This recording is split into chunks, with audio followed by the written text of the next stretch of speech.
Hello, my name is Steve Shellist. I'm a criminal defense lawyer based out of Houston, Texas. Derek Flynn asked me to do a brief presentation on a few areas of criminal law, focusing specifically on the state side. I apologize in advance for the quality of this video. I know it appears to be a high school film project gone horribly wrong, but I made the best with what I had here in the office, so forgive me for that. Let's jump right into some issues. Let's start with an arrest. I know that all of you that will be listening to this presentation are civil lawyers, but inevitably you may get a call from a client one day late at night or a client's family member, and they've got an emergency and they need some advice. Obviously, first and foremost, you should always consult with a criminal defense lawyer, but if you don't have somebody handy that you can talk to, let me give you a few little nuggets of information. Let's start with the arrest. Let's start with prior to an arrest. What can happen? These are police investigations. These are quite common. There are a couple different scenarios. One would be where a client calls you and says, hey, I got a call from a police officer about an incident and he wants to talk to me. What should I do? In that type of scenario, you want to get involved right away. First and foremost, my advice is that you tell your clients, do not give a statement until you come in and talk to a lawyer.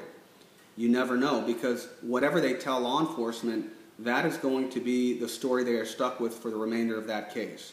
And if they go into an interview with a seasoned police officer, Lord knows what's going to come out of their mouths. So you definitely want to be a part of that investigation. So I would tell them, first and foremost, don't talk to an officer without first talking to me. If you're able to get a hold of that officer, I would certainly reach out to him. Tell him that you are the lawyer that's involved. You're not trying to interfere with the case, but you do want to be involved and help facilitate. And tell him that all future communications need to go through you. At that point, you're going to sit down with the client, and you want to get a good, solid debriefing on exactly what happened and what this may be about. At that point, you can make a determination as to whether or not you want them to go in and give a statement to police. And if they do, again, it's going to be with the assistance of you or a seasoned criminal defense lawyer. The second scenario would be where they've called you, but they've already talked to police. And I would suggest this is the more common scenario, because clients, they think that if they talk to police, it'll just go away, which is usually the opposite. So they call you up and say, hey, I already gave a statement to a detective. He's calling again, or I'm nervous now, what should I do? In that case, again, bring them into your office, get a debriefing from them, contact the officer, the detective, and tell them from this point forward, all communications need to go through you. I can tell you about 50% of the time, I will walk a client down and have them give a statement, but it's only after I have sat there and gone through their story 100 times with them, and I will accompany them to the interview so that the police officer doesn't pull any fast ones. Okay, that is prior to the arrest. What if a client calls you and says, hey, I've got a warrant for my arrest. What do I do? Well, the first thing you want to do is get them in touch with a bonding company. Everyone should have the name and phone number of a reputable bonding company in your phone at all times, depending on what county you're in. And you can ask any criminal defense lawyer who they recommend, and they will tell you. I do not recommend that you as a civil lawyer ever get involved with helping bond a client out other than talking to the bonding company. I don't recommend you signing on to a bond or posting a bond for a client. Let their family, let their friends handle that. But a bonding company is going to be your best friend once there's a warrant, because they will usually help get that person out as quickly as possible. Now, let's say they've been arrested already. Same advice. If you get a call from a family member saying, help, my husband or my wife has just been arrested, again, put them in touch with the bonding company immediately. Let the bonding company go to work. It's what they do. They'll get them bonded out as quickly as possible. The only caveat would be if it's an abnormally high bond that's set, a criminal defense lawyer can usually get involved and help get that bond lowered.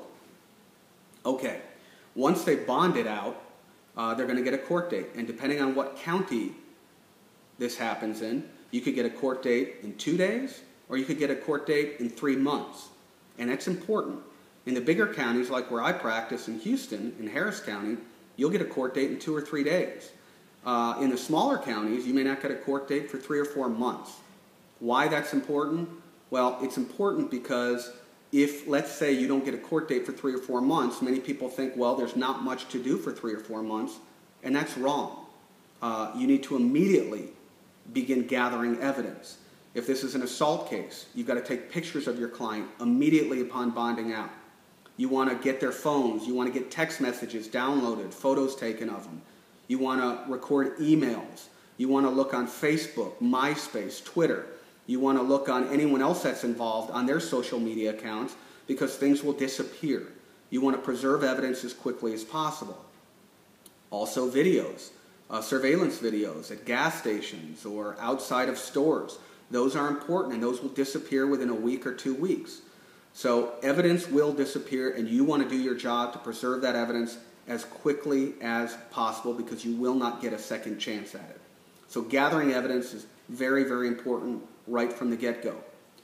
Once they get a court date, they will attend those court dates. They will be out on bond.